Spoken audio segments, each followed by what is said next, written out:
এই ছেলে, এই তোমার হুজুর আবার ওরকম করে না জানো। এই দেখেন আব্দুর রাজ্জাক সাহেব বলছেন যে গাভী পেশাবে কাপড় ডুবিয়ে নামাজ পড়তে বলছেন।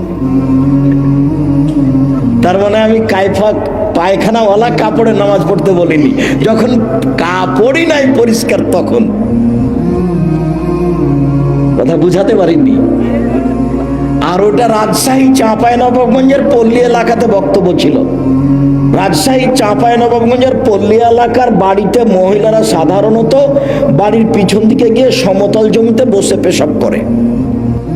পেশাব ছিটে এসে কাপড়ে লাগে, গায়ে লাগে, কোনো পরোয়া করে না। আমি বলছিলাম যে অল্প থেকে অল্প পেশাব যদি মানুষের পেশাব গায়ে লেগে যায় তাহলে তাকে ধুয়ে ফেলতে হবে, তাছাড়া সলাৎ হবে না।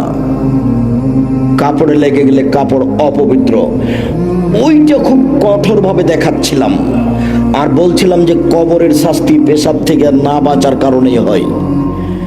কথা বলতে বলতে ওইটা চলে এসেছে পক্ষান্তরে গাভীর পেশাব থেকে মানুষ বাঁচে। গাভী পেশাব করছে তখন কাপড়টা জমা করে নেয়, পাঁচ দিয়ে। বুঝতে পারেননি কথা? এই কথাটা এসেছে ওখানে যে গাভীর পেশাব থেকে বাঁচতে হবে না, অথচ তাতে থেকে বাঁচার জন্য কত চেষ্টা। গাভীর পেশাবে যদি কাপড়টা ভিজিয়ে সালাত আদায় করে তবে সমস্যা নেই। প্রমাণ বুখারী মুসলিম।